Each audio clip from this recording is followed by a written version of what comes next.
Hello, New Hampshire families. My name is Selena Heiliger, a counselor with Granite Advance, and I'm thrilled to welcome you to Destination College. Our hosts here at St. Anselm have opened their lovely campus to you all, and we are so grateful. From wherever you traveled, welcome, and know that we are excited to be here with you. Over the next hour or so, we will be presenting Building the College List, your academic, social, and financial fit, just to make sure you're in the right room. I'm going to introduce our presenters. First, we have Kenneth Ferreira, Director of Student Financial Services. That's just one of his many titles. He's from Franklin Pierce University. His extensive knowledge of financial aid and how it can change students' lives is one of the many reasons we wanted him to co-present today. Second, we have Cassandra McHugh, Director of Admissions right here at St. Anselm College. Her passion for mentoring and making a positive impact on the students she meets made her a natural choice for this workshop. And third, we have the pleasure of having Brenda Poznansky to round out this trio. She is Director of School Counseling and Admission at Bishop Guertin High School. She's basically been in education her whole life. Her depth and knowledge about the college application process, as well as her deep conviction in helping students succeed, has made her a natural choice for today. So welcome to you all. Without further ado, we're going to begin. Hi, everyone. Thank you for being here today as you start your journey, and it is a long journey. One of the things you'll hear us say is this is a marathon, not a sprint, so it's going to take some time, but good for you for being here to your first step of that journey.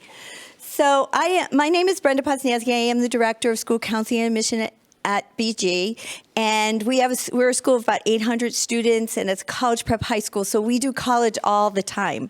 And one of the things we talk about a lot is why building a good college list is so important.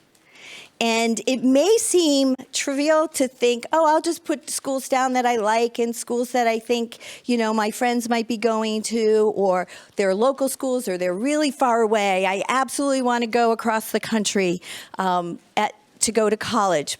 But at this point in time and in this climate of college admission, building a college list is even more important than ever before. And the reason for that is it determines how many colleges you'll apply to if you build your list effectively. College application fees can be pricey. So if you're undecided and you're applying to 15 or 20 colleges at $50 to $80 to $100 an application fee, that can add up and be kind of overwhelming financially. It also determines how many colleges you're going to visit. There's only so many visits you can make. And you'll be surprised how fast that type of thing happens, because we're going to encourage you to go visit schools as soon as possible. But then all of a sudden summer comes, oh, we'll visit that college in summer, and then the summer's gone. We all know how fast summer goes. It also determines the balance of your list. If there are certain types of colleges that are elite colleges, they're very difficult to get into. There's colleges that are different for different reasons and might need to be on your list because of your particular circumstances. So building that list and having some balance to it is really important. The other thing, it determines what kinds of opportunities potentially that you'll have. Some bigger colleges might have more opportunities than smaller colleges, and we'll get into that a little bit more as we proceed. It also determines your cost. Your college list determines your cost, how you build that list, and it determines your success in the admission process. Depending on how you build your list will also determine whether or not you're going to be accepted to those schools or that you have a chance of being accepted to those schools. So the list is very, very important. No two students are exactly alike. If there's any piece of advice I can give you today, is don't listen to anybody. Right? Don't listen to the people at the cocktail party or the backyard barbecue or the sidelines of a game. Don't listen to them. We are a very educated society right now. A lot of people have been to college, and everybody thinks they know what the process is about. Everybody has a story, good and bad. I'm going to tell you, I've been a school counselor for 26 years, and prior to that, I was a college admissions officer.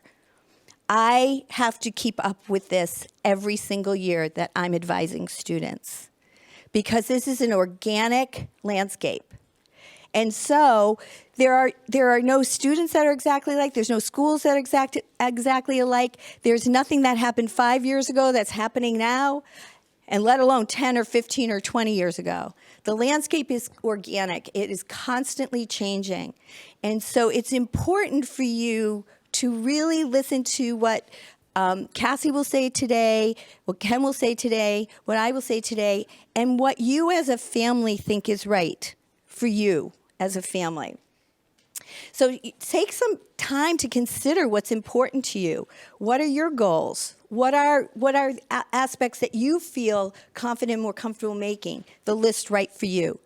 Don't make your list because your friend is doing it, or Uncle Harry told you at Thanksgiving you should be doing this, or somebody's telling you you are good in math, so you should be this, or you're good with children, so you should be this, if that's not really in your heart.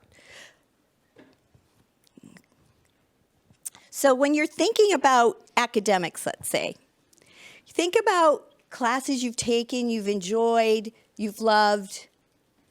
Because the one thing about undergraduate, your undergraduate degree, is that you want to do something that you're going to really love. You're going to be doing it for 4 years. And you want to be in a place that you really love. Because many of you will be facing graduate school. Because that's the way of the world right now. So if you think, oh, you know, I'm a really good friend, I'm a good listener, I want to be a psychology major, I think I'll be a counselor. In order to be a counselor in the state of New Hampshire, you have to have a master's degree in school counseling. So graduate school may be ahead for you, so why not try to be in a place or study something that you really enjoy and really like? If you think you might want to be a doctor, many of the medical schools will say, study anything you want in undergraduate, do really, really well because you need a really good GPA to get into medical school. So really think of the classes you enjoy, that you excel at, potentially, or you just have a really good vibe about, that's something you really like doing. And it might not be just one class. Having 2 or 3 choices is even better because it keeps your mind open and it opens some possibilities for you. Think of classes that you've taken that you've performed well in. That even though you had to work hard maybe in that class, you did well because it really resonated with you or you felt like you were achieving something. That could be really important as well. We have students all the time that come in and ask us, I just don't know what I want to major in. And I'm like, good, that's good. What do you like? Because you don't have to be picking a major right now. Picking a major right now is great if you know that that's something you really want to do, but you don't have to. You don't have to do that right now. Keep an open mind and explore as much as possible. What else do you want to learn about? Maybe you've always thought, when I get to college, I want to do this. It's always so funny when there's a TV show, like a really hot TV show that's out, students will say, for instance, when CSI came out, everybody wanted to be a forensic scientist. Everyone wanted to work in forensics. All right, forensics is 8 years of school, post-high school. Okay? You have to become a doctor. So as though it looked really funny on Bones to be picking out people's body parts, it still was going to be a lot of school. So sometimes when a show on TV comes out or something comes out on social media, suddenly everybody wants to do that. They don't always know what it takes to get there. So, think about that. What else do you want to learn about? Maybe that does resonate with you. Find out how that path is going to happen. So keep an open mind again. What are your passions? What are your interests?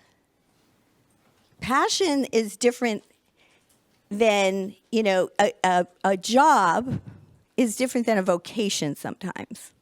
So a vocation is something you're passionate about, you feel good about. This is what I believe in. This is what I want to do. I want to change the world. I want to work for, change the environment. That's a passion that can become a job, which is really cool. And then you're feeling like you're living your vocation, which is a wonderful opportunity for people. You know how you hear people say, if you love what you do, you don't work a day in your life? It's kind of that kind of thing, okay? So think about these things when you're trying to build the list. What does this all look like for you? Because some of these answers might help you investigate some schools that will be a little bit more appropriate for you. And socially, this reflection is really important. What's your personality type? Are you an introvert? Are you an extrovert? Are you a little bit of both? So I'm an introvert. I'm not. I'm just using this as an example. You can kind of tell that, I think. If I'm an introvert and suddenly I think, oh, I think I want to apply to USC. Oh, I think I want to apply to Northeastern in Boston. Large schools, right? Huge places. Oh, I think I'll go to the University of Alabama. All great schools, but they're huge. If you're an introvert, your chances of infiltrating that will be hard. So your social network may be more difficult. But if you like to be alone and you don't want anybody talking to you, have at it at a big place, right? So you have to think about what you're like. Are you the type of person, though, that's really active at school? You're part of an athletic team, you're part of a club, an organization, you're in the music department, whatever. You're class officer. You're probably an extrovert, and you probably want to do something like that in college. Sometimes it's harder to do in a larger campus than it is on a smaller campus. It's also really important to consider what you're doing in high school doesn't have to end in college. So if you like student government and you like community service and things like that, find a school that has those opportunities for you. Because if those are really important to you and suddenly it's taken off your plate, that might feel really uncomfortable for you because you've been doing it a long time. Same with athletics. Just because you're not a recruited athlete doesn't mean you can't look at a school that has a wonderful intramural or club program. Taking that off your plate as a freshman in college is going to feel like there's a void. So think about that a little bit as well. Would you be happy with more than one roommate or be happier in a single room? Sometimes freshmen, and this is really important when you go see a freshman room, you might have 3 roommates. There might be 4 of you in a room. So it's important to consider that. One of the biggest reasons students transfer colleges from freshman to sophomore year is what do you think it is? What do you think it is? Your roommate, potentially? Yep, that's up there. What do you think it is? They don't want to share a bathroom. How many of you have your own bathroom in your house, like the kids' bathroom? Right? A lot of students have their own bathrooms. So they don't want to share the bathroom with anyone. And they transfer or they get a single. But a lot of students transfer because of their roommate, because the room's too small. It's not because of their major. It's not because of their teachers. It's not because of the campus. It's because of the living situation. So really consider that when you're thinking about a college. If the food doesn't taste good when you go for your campus visit, it's not going to taste better when you're in your 3rd month of school, right? It's going to taste worse. So really something to consider. Are you excited to do something new? Meet new people, join new clubs, have new opportunities. That is what is so cool about college.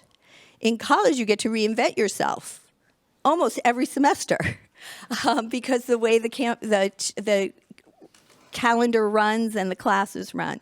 So really think about that. Think about, am I not ready for that? Maybe I need to be in a more, a more quieter campus, maybe closer to home. Maybe I need to be a commuter. Maybe I don't need to be as independent.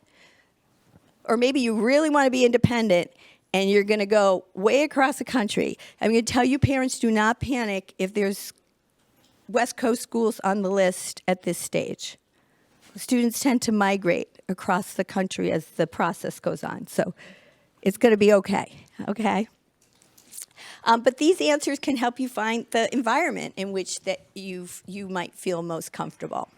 So I'm going to turn it over to Ken now, who's going to talk about the financial side.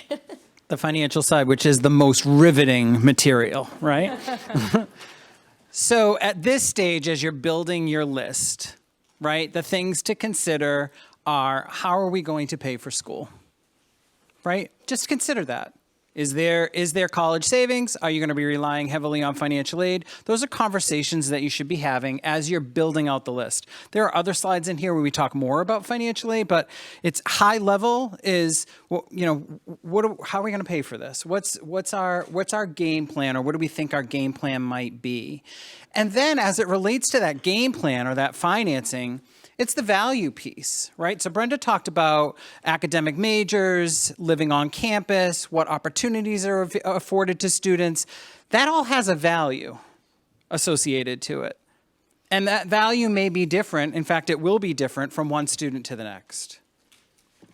And so as you build out that list, and then you're visiting schools, and you're talking to people, you're talking to faculty, you're sitting in on classes, you're taking a tour, you're eating in the cafeteria or the dining hall, that value question starts to sort of form in your head, right? So that experiential piece and what it's worth in terms of a cost, or in some ways a sacrifice to your family, is going to vary from one family to the next. And then, how much debt are you willing to take on? Right? Because part of that college financing piece can often include student loans, parent loans, right? Family taking on debt. And so start to think about that. If there's anything I want you to take away from a financial reflection slide, however, and again, there are other slides that are going to speak more to this, is don't write off a school because of their sticker price. Keep them on your list. Keep them on your list at this stage. And just like Brenda said, so my daughter's a sophomore and her top requirement is warm climate, right? So she's like, Dad, I'm going to school in California. See ya, right? And so having been doing this for 25 years, I know that just like Brenda said, it's going to range from the East Coast to the West Coast. The same rings true for cost, right? It is going to be high to medium to low. And as the process works itself out, as you're building your list, you're reshaping that list, and it starts to narrow. Do I think Lily could end up in California? I think it's a strong possibility. But I'm willing to take that ride with her. Actually, I'm willing to relocate with her. I'm willing to take that ride with her because I know in the process, just like as it relates to cost, it starts to narrow. And so don't write off a school just because of the sticker price. We're going to get into what net price is and figuring out what the actual price to pay is in later slides. But that financial piece, I call it kitchen table talk. I have Lily's undivided attention most of the time in the car. And so you can have it be car talk. And you just kind of talk about the value, talk about how you think you're going to pay, talk about what you're willing to take on for student loan debt, if any, family debt, if any, as you're starting to build that rather large list at this phase in the process. Okay. Thanks. All right. Hi, everybody. So I'm going to be chatting with you a little bit about some of the academic aspects of building your list. And I had some really good segues from both of you guys, so thank you. So some of the stuff will be really similar. I've had the privilege, I've worked in higher ed since I graduated from college. I was a college basketball coach before, so I've had some experience recruiting students. I'm also a transfer student in my undergraduate, so I made the wrong choice for me the first time. So my goal, and all of us sitting at this table, we just want to be helpful. And so my goal is to make sure that you're really informed in making your decision. So thinking about the size. So there are schools that range from as small as 2,000 students to some of those larger state institutions or even some private ones that are upwards of 20,000, 30,000, right? So you have to decide where you feel most comfortable. And sometimes the anonymity of a large school can be really good for an introvert, but for some people, or perhaps you're an extrovert and you really want to make your mark, you want to leave your footprint on that college campus, and a small environment is best for you. You also want to think about the academic opportunities like experiential learning is what we call it here at St. A's. What internships are available? How do you take what you're learning inside the classroom, transcend those four walls, and start putting it into practice? Maybe you're student teaching or doing a clinical rotation, or maybe you're working with a professor to do research and you get to go to a couple conferences with that professor. What are those opportunities, and which ones are important to you? You also want to think about academic services. So I remember my freshman year, I remember sitting in the classroom looking around and being like, it seems like everybody knows the answers to these questions and I don't. What I did realize is that couldn't have been more false. Everybody's shaking in their boots at some point in their freshman year. You don't have all the answers, and that is totally fine.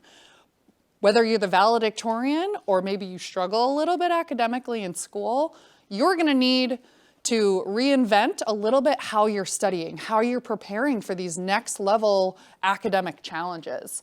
So seeking out, as you're looking at schools now, what are the peer tutoring opportunities? How do I access more help from some of my professors? Or maybe I do have a documented learning disability. So how am I able to access those resources at the collegiate level?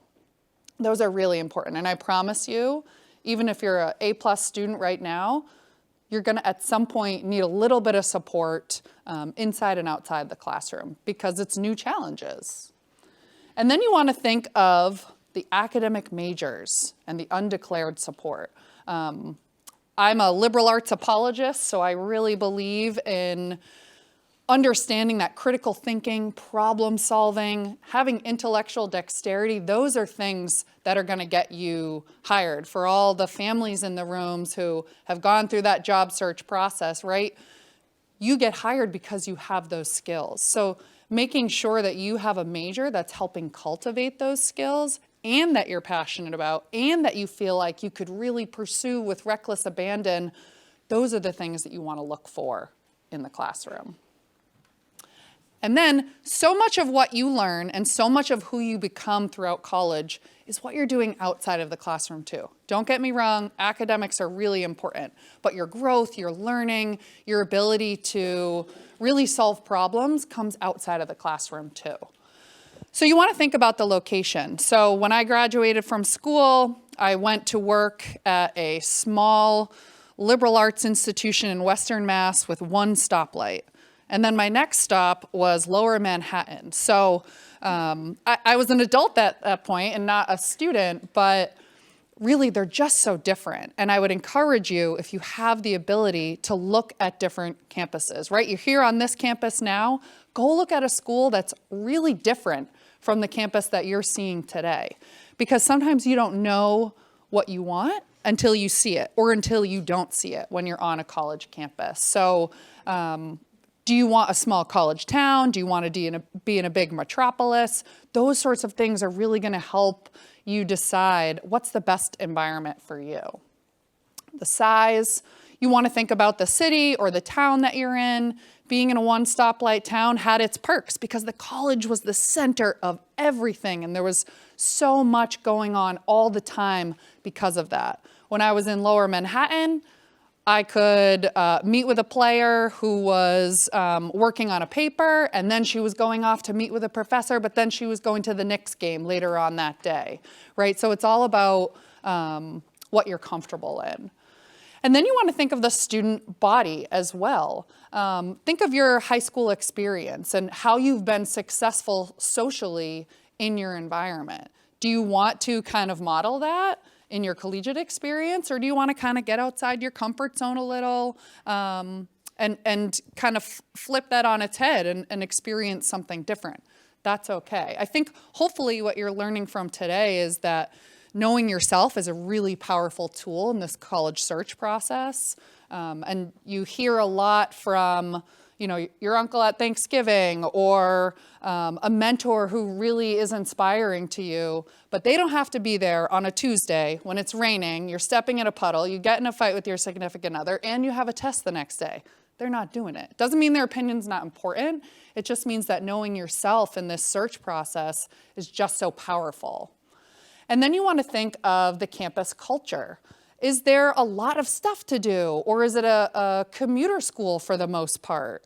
Are you really willing to get involved in the different things that are on campus? Do you want a big sports scene? Any Caitlin Clark fans out there? Right? Is that the environment that you want? And again, really knowing yourself is such a powerful tool. And I guarantee your family, they want you to be successful, but they also really want you to be happy. So knowing what will help you be happy is important. And believe me, when I was a junior in high school, sometimes I didn't know what that was. So that's why visiting schools, building your list, asking questions to college counselors, asking your own gurus at your high school, that'll help you kind of get some confidence. And yeah, this is really important to me. So then as that list starts to come into focus, so too is, again, the most riveting aspect of college decision-making, the financials, right? So what you want to figure out as you're looking at schools is what do they offer in terms of financial aid? And so will you need one or more scholarships in order to attend? It is rare that I work with a student or a family that doesn't need financial assistance. It could be because I'm a financial aid director, but I mean, even friends and neighbors, it is rare that they're just able to write out the check for the cost of college. Grants, do you think you might qualify for this type of aid? So let me talk about scholarships and grants. Does anybody know the difference? You had financial aid trivia, didn't you, with somebody? Yes. What's the difference between a scholarship and a grant? Oh, I'm staring at you. A grant is like money that's kind of available for you, and a scholarship is kind of like money you qualify for certain things. Sort of. So a grant is usually based on financial need, right? And a scholarship is usually based on some type of academic merit or some type of athletic merit or something along the lines of a meritorious need blind. So they're not looking at your need for the scholarship. You need to decide, are you going to need those two funds? Both of those funds, or types of funds, you don't repay. Those aren't loans. That's free money, right? So you want to maximize your eligibility for scholarships. You want to maximize your eligibility for grants. And after those are applied, what is your cost? So what are they charging? What is the school charging? And then as you're looking at their sticker price, if they're offering scholarships and grants, what is then your cost afterward? Right? Because remember earlier I said, don't write a school off based strictly on what they publish for their cost. But as this comes clearer into focus, you're whittling down that list should eventually get narrower. Think about it. If they're offering you scholarships and they're offering you grants, what is your value?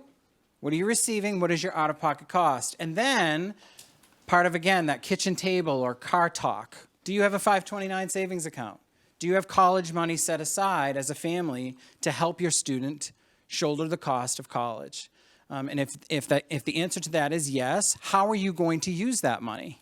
Right? Are you going to take the full balance and pay it all in the first year? Or are you going to try and spread it out over 4 years? If it's a program that's longer than 4 years, are you going to try and spread it out over 6 years? Right? And if you don't, and the truth be told, and this just may be because I'm a college financial aid director, most families that I work with don't have a significant amount of 529 or college savings. How are you going to pay that? All of that starts to take shape as part of the financial pieces, right? So we're talking about academic majors, we're talking about life on campus, we're talking about where the school is located, talking about what you're gonna do for fun, what you're gonna do for extracurricular. The other piece is what does the financing look like? What does it look like for the student on the short term and the long term and the family?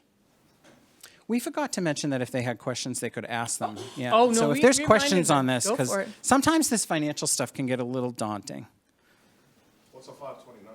529 is a college savings plan. It kind of works, so think about like a 401k. It's like a 401k type plan, even though it's after taxes that you're contributing to it, but it's an investment account that earns money and capitalizes over the course of the 529. Yeah, and it's just dedicated for college expenses. Right. Yep.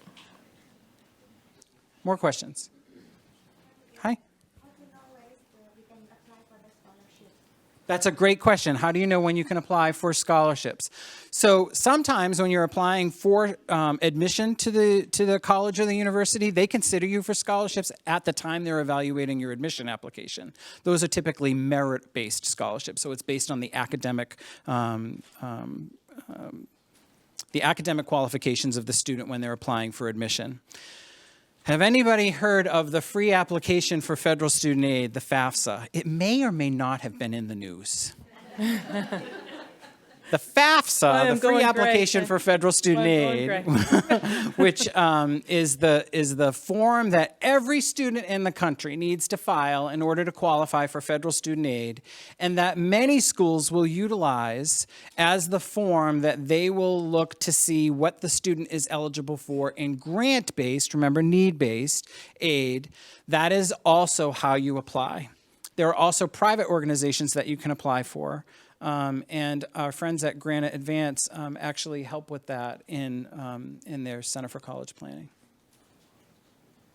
Yes? Can you just mention the New Hampshire Charitable Foundation's Common App for scholarships as well? Sure. You can apply through the New Hampshire Charitable Foundations, their Common App. Most high school guidance offices will also assist with a private scholarship search. I guess the best piece of advice that I could give as it relates to private scholarships is if it costs you money to apply, that should make you scratch your head a little bit. I need to pay money to apply for free money. That's something to avoid, right? You want to avoid those scams. Time for one more question on this slide. I told you this was the most riveting component. Right. All right, next. All right. So getting to know schools, today you'll have an opportunity to attend a college fair. So it's a really great chance for you to dip your toe into meeting with college counselors from all over the place. So you're really lucky that you get that. And I should say, you know, there's so much advice you're going to hear today. And I would imagine that it's a little bit overwhelming. Lots of shoulds, lots of try not to do this. But you're already doing one of the best things you can do just by being here. You're informing yourself on how to put your best foot forward. And as Brenda said earlier, no two students are the same, no schools are the same. So you could look at it as, oh my gosh, then how am I supposed to figure this system out? Or you could think of it as, great, that means there's a place out there for me that's looking for a person like me who has skills and talents like me. So I hope you see it like that. As college counselors, we definitely see it like that. So you'll have a chance to attend college fairs today. And so maybe ask some of the questions that we're talking about or things that are really important to you. When college reps come to your high school, we do something on the college side, we call it a high school visit, and high school counselors call it college visits, but it's the same thing. We'll get in a room with a few students and we'll have an opportunity to share about what makes our school unique in our opinion. And you can ask those reps any question you want. I had a student at the BG Fair this past week ask me, what do you think is the classroom style or the learning environment in your classrooms? Is it Socratic or classical? So thank God I had a liberal arts curriculum because I kind of knew what those words were, but I did Google them after just in case. But it was a good question, right? She's trying to understand the classroom environment and trying to match it to what she's looking for. I do have a lot of students say, how's your business program? Or how's your X program? No school is going to be like, well, actually, that table over there has a better one. So a better way to ask that question is, what makes your criminal justice program stand out from others? Or why should a student from New Hampshire choose to stay in state at this particular particular institution, right? So asking questions that are a little more open-ended will get you a little bit more of an organic answer, right? And then visiting campus. I always encourage people to attend multiple times if you're able to, right? It's not always easy. Can't necessarily take off work or school, and it costs a lot sometimes.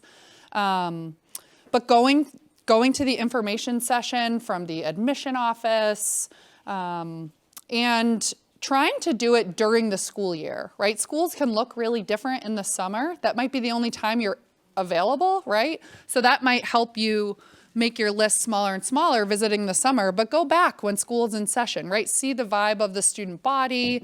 Maybe you can sit in on a class if you're able to, but also attending organic events too, like going to the basketball game, or maybe there's a guest lecture of a really cool person, you've read their book and the author's coming to a college campus. Maybe you go to do that. Or maybe there's a concert on campus that you're going to. So trying to see a school in a less rigid way as well.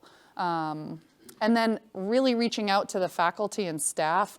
Every person that works at a college, I can say, got into it because we really want to help people, like I mentioned before. We want you to email us. We want you to ask us questions because we want you to find the best fit for you. And when you think about it, today you're visiting a campus and you've got a college fair. So you're really being efficient in how you're trying to get to know a lot of information, right? So kudos to you. All right. So I will say that I'm a little bit jealous of your college search because you can see so much more without visiting than any student did before you, right? Any sort of TikTok, Instagram, Snapchat, LinkedIn, Facebook, however you are connecting to the outside world virtually. Every single club on a campus has an Instagram account, or maybe the academic, you may have seen, this is another basketball reference, but when Yale won in the NCAA tournament, their molecular biology department had the same initials, so people were adding the molecular biology account. So now you get to learn a little bit more about the molecular biology account on Instagram. But it's just a start, right? You can't only rely on social media. You can't only rely on just what you see on a screen. You gotta visit a school, or if you're not able to visit, you gotta pick up the phone and have an organic conversation, or maybe you do a Zoom meeting with a student who's interested in your major. But this will give you an introduction to kind of the culture of the campus and what sorts of things are going on. And it'll help you feel connected to the school if you're not always able to get there pretty easily. All right. Okay, back to the money piece. I'm actually going to switch the order of this slide and the next slide, if that's okay. So if you could just go to the next slide. Okay. Yeah. So I want to talk about financial aid basics because this slide actually, now that there's some mania here, it's also my ADHD. The financial aid basics help to inform the next slide that I'm going to talk about. There is gift aid. I said this earlier. That is free money. It's a gift, right? You don't have to repay a gift. You don't have to give a gift back, but it's free money. And it's often in the form of either merit, which are based on academic, artistic, athletic, community service, leadership. It is absent any financing information that you have provided to the institution or the organization that is awarding the money, right? It is merit-based. That is money that you don't have to pay. Then there is need-based, which is based on the family's finances. Right? Remember that FAFSA form that I talked about? That is typically a driver for many schools on how they award need-based aid. So free money is called gift aid. 2 buckets, merit, need-based. Then you have self-help aid. Self-help is that you either have to earn that money or you have to repay it. So when you think of self-help, think of student loans, right? Someone's loaning you money. The federal government could be loaning you money, but you need to pay it back. Or you're going to participate in a work-study program. Some students work in the financial aid office and grow up to be financial aid directors, right? Who'da thunk, right? Great career path right there. Work study is money that you earn that is also a source of financial aid. Those are the basics. Questions on that? You want to maximize, obviously, as much gift aid as possible so that you're not having to borrow through a loan or work as much as through a work study program. So now we can go to the other slide. So things to consider are the types of need offered at each school. So we were talking about this in prep, where there are institutions that are considered need blind versus need aware. And as you go through this process, and I don't want to spend a whole lot of time on this, there are some schools that as they review your admission application, so as they look at whether or not to admit you, they're going to look at your family finances. Not all schools do that. Those schools that look at your family finances are called need aware. Schools that don't look at any of your family finances and make an admission decision based on your admission application and the strength of that application, what you've submitted to them in the form of your academic credentials, those schools are need blind. The money talk, the kitchen table talk, car talk. You need to start having that, right? Lily and I have been having that since she could talk. One of her first 5 words was FAFSA. I kid you not. Right? That's a sad statement. And it really is. Right? But each school is going to have what's called a net price calculator. It is a federal requirement. The federal government requires every institution that has federal financial aid to have a net price calculator that is on their website. And just like no 2 schools cost the same, no 2 net price calculators are going to spit out the same results, nor do they even always look the same. But those net price calculators are going to give you an idea of what your net price will be to attend that institution, again, based on the data that you input into the calculator. So a lot of it is relying on you. And then it is going to spit out what your net price is. Your net price to attend a school is their cost minus what their net price calculator is telling you you're going to get in gift aid. Net price includes the student loan. It includes the self-help aid because you are paying that back. Does that make sense? So part of that car talk, that kitchen table talk, is you're comparing net price after you enter all this data into the net price calculator. Some are easier than others. Should only take you anywhere between 15 and 20 minutes to input your data into a net price calculator. If you're there for an hour, you need to call the school, right? This is supposed to be a transparent, easy process for families. But that net price, remember earlier when we were talking about how are you going to pay for college? Is it a 529 plan? Do you have savings? Are you going to rely on student or family loans? That net price is the next part of your conversation. So when I do a financial aid presentation, whether it's a financial aid night at a local high school or any of them that I do at Franklin Pierce, I have a slide, and it's called "The Gap is Not Just at the Mall." I made that up myself. Right? The gap is the net price and how you're going to cover the cost of college, less the gift aid, less the self-help aid, and what's left over. That needs to be part of your kitchen table talk. That needs to be part of your car talk. Because if you are going to need to borrow a loan, you need to talk to somebody about that. You should talk to someone in the financial aid office about that. It is not so simple as me saying to Lily, okay, well, this is your net price. You're just going to go out and get a loan. You need to go borrow a loan. Lily doesn't get a loan. Those loans are based on Lily's creditworthiness. It's not that Lily has bad credit. She has no credit. Who do you think she's going to ask to co-sign on that loan? Actually, I'm going to tell her to go see her mother. Right? But that's part of your talk. That's part of figuring out as you narrow that search and it gets down to costs and aid. It's gift aid, self-help aid, net price, and remember the gap and how you're going to cover the gap. This is often considered daunting for families, but I got to tell you, after they do it once, The second, third, and fourth time, it gets much easier. There was a question in the back. Yeah, right here. Why is the self-help excluded from the net price when you have to pay it back? So the self-help is part of your net price to attend the school because you're borrowing that money. They're not giving you that money. The net price is, so a freshman would be eligible just nationally for $5,500 in federal student loans. That student has to pay it back. That is part of the net price to the family. Families confuse that a lot. In the net price, okay. Go ahead. So, say it one more time. Self-help is in the net price. Correct. Okay, thank you. Other questions? Work study, is that basically working for the school? Yeah, that's a great question. Yeah, so Yep. Yeah. So work study, you can work off campus. It's usually for a nonprofit. We have students that, for instance, read at a local elementary school. But the way that the federal work study program is it's a 75-25 split. 75 cents on the dollar comes from the federal government. 25 is matched by the institution.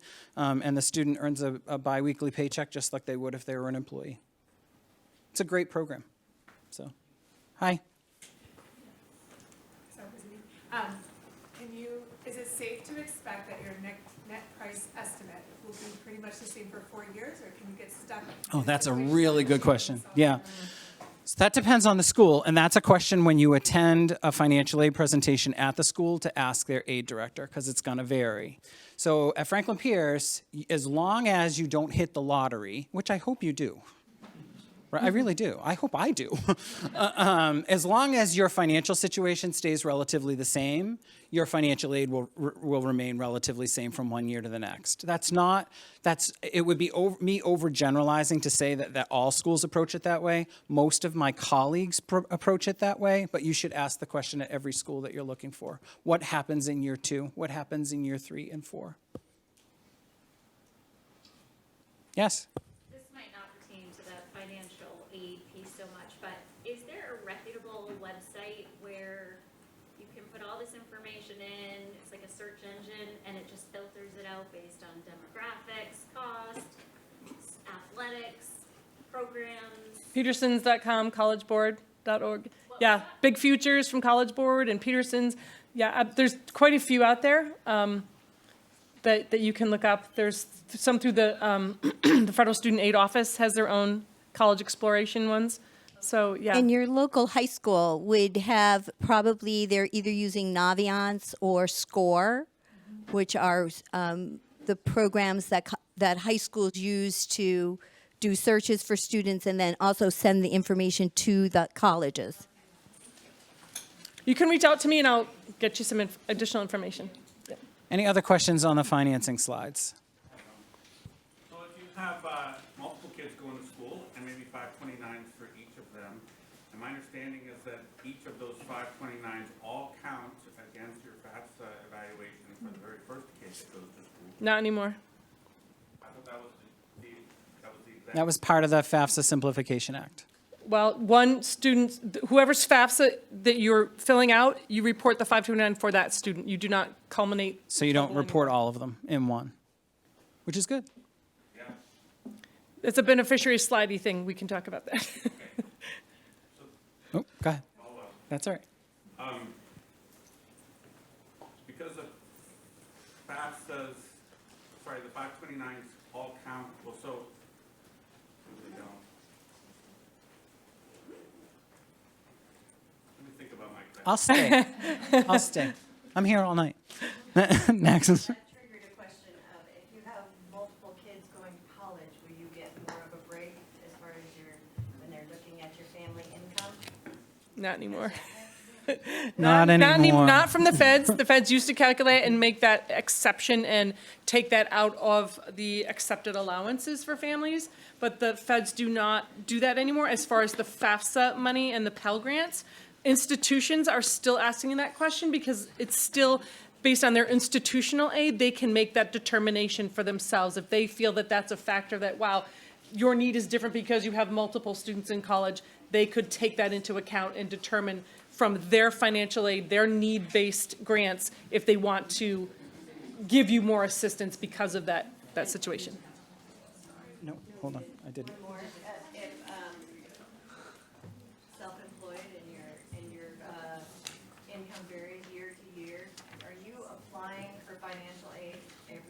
You are. You get to complete this process every year. In It's fact, fun. that's Every a good segue to the next slide. All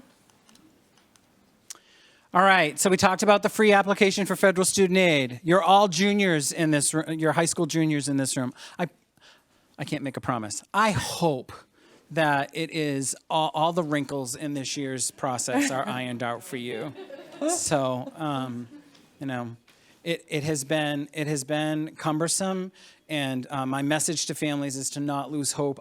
I believe with, you know, most of my heart, I can't say my whole heart, that this will be ironed out by the time you're looking at filing next for the fall of 25, which you would begin that process in October. You'd file the FAFSA, and you'd do that on studentaid.gov. Some schools will ask that you file a secondary form in addition to the FAFSA called the CSS profile. The profile costs to file, and so you only want to file that for the schools that require it. I believe St. A's requires the.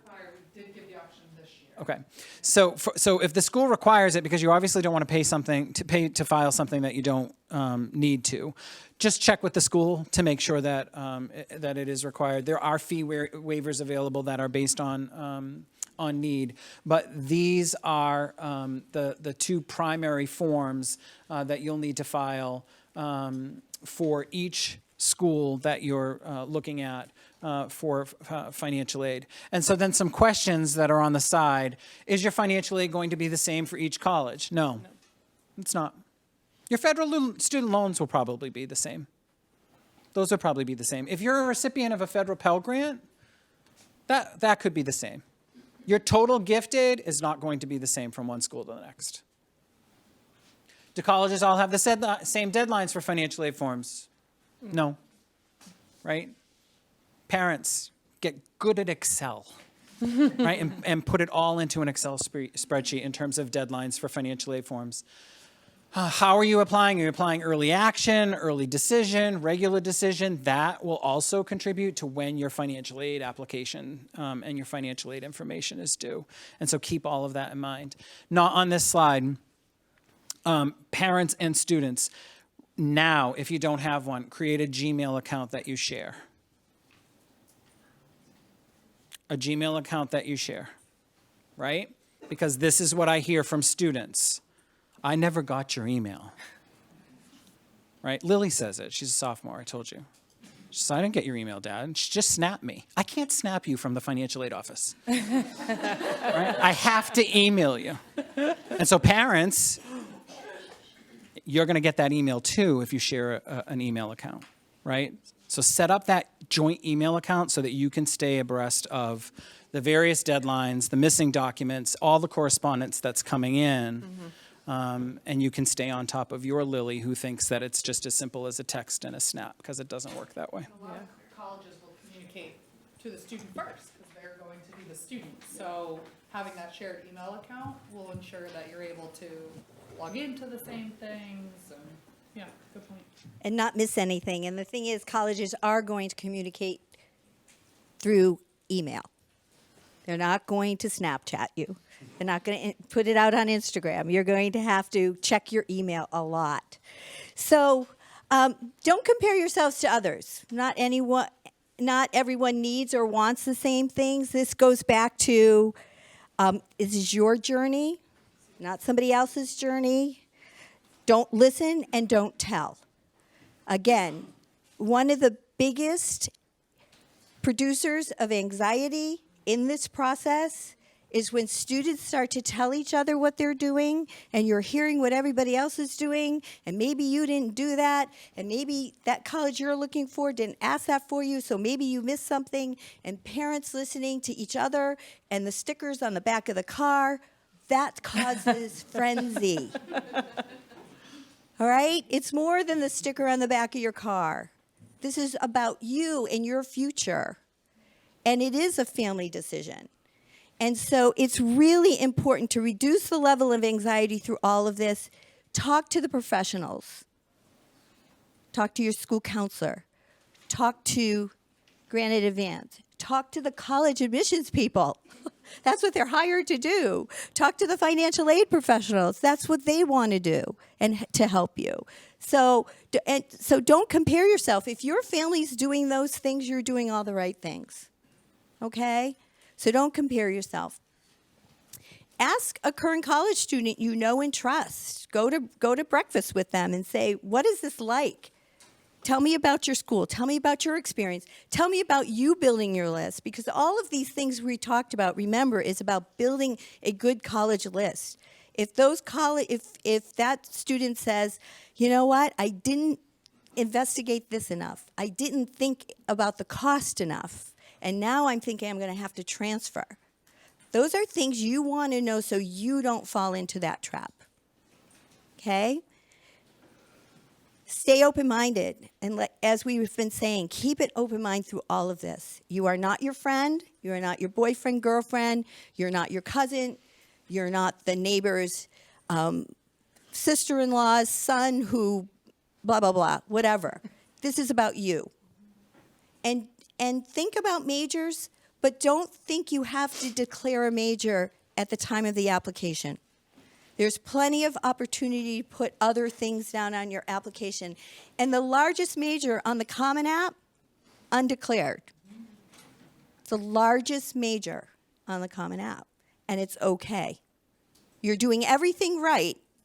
If you're putting down undeclared, it's okay to do that. You're not pigeonholing yourself, which can be a really healthy thing in this process. Don't be overly influenced by friends and your neighbors, family members, and social media. Again, it's your journey. So next year is going to be really hard for all of you. So I'm going to tell you why. This summer will be really hard for all of you. The students, I'm talking to the students in the room now. Suddenly you're not going to have a name, and no one cares anything except what schools you're applying to. You're going to see relatives you haven't seen in a while. You go to a family wedding, they'll say, oh, you're a junior going into your senior year. Where are you applying? Not, how are you? How have you been? My goodness, you've gotten so tall. They're going to ask you about where you're applying to college, because everybody's nosy. Tell them you're thinking about a number of schools. Easy out, right? Easy out. Keep it general. So what makes this school stand out? For each of you, if you have 2 or 3 majors you're thinking about, social reasons, if you've done sort of that reflection, add that school to your list. A list of 10 to 15 schools or 20 schools at this stage of the process is not bad. That's okay, because you're going to do all the other things we're hoping that you're going to do. But what exactly made that school stand out to you so much that you put it on the list in the first place? So think about that. Think very carefully about that, because students will come in with a list of 50 schools, and that means they haven't done enough research. It's fine, but we can whittle that down pretty much. And here's what happens. Students will put down the same type of school, every school that is sort of the same. So they'll put, all the Ivies, and then all the technical schools, or whatever the case may be. Well, they're all different. So you have to really discern why that particular school stood out to you as opposed to another one. It just helps you in the long run decide what schools you're actually going to apply to. We have 2 or 3 minutes and 2 slides left. Okay. What else Just so you know. could I do before I add a college to my list? Again, what Cassie was saying, go to a college fair, do visits. Make sure you sit with your school counselor and talk about this. You use the search engines that are available to you to kind of weed out some of the information. College websites, they're very robust and very helpful in helping you look at things like majors, campus culture, but most importantly, what are they looking for in an admissions candidate? When they put that on their website, they're not lying. They're not trying to make themselves look better than they are. They're giving you information that helps you decide, do I fit? Do I fit here? Because these are my grades. This is sort of the type of curriculum I've been having. Do you have to take SATs? Do you not? All that information is on the college website. First thing I have my students do is go to the college website. I sit with them and I say, look, these are the places you need to look, because this will help you decide whether or not this school is going to be on your list or you're going to go visit.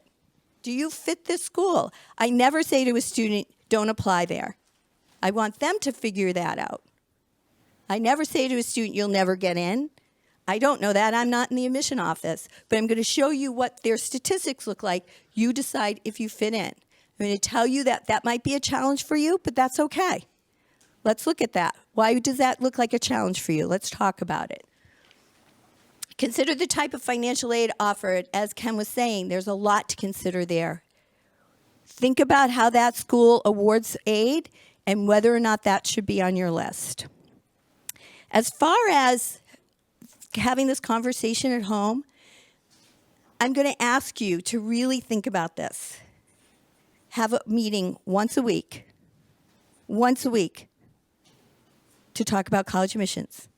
Make a pact with each other. You're not going to talk about it Monday, Tuesday, Wednesday, Thursday, Friday, Saturday, Sunday. Pick a day. That's when you're going to talk about it.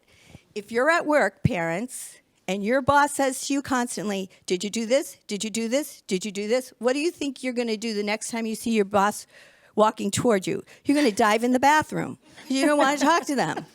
Well, guess what? Your kid's going to be under their bed or not home or grumpy and not talk about it ever. That's not what you want. You still want to be, you still want to have a relationship with your parents, students, and with your child, parents, at the end of this. Because after all, you're paying for it. You're paying for their next step, right?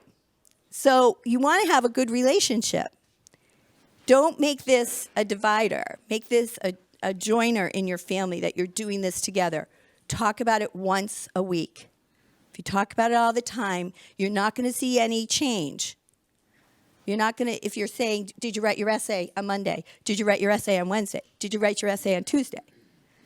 Well, maybe the student had a lot of homework that week, or a few games or whatever. So talk about it. Give people time to do the processing and the research. And that's, I think, it. Good. So everyone, I want to thank you for coming. I want to thank our presenters. I hope you're excited and confident and give a lot more information going forward. I know it's a lot to take in, so remember this will be recorded. It will be posted to our website. You can reach out to us for anything you need.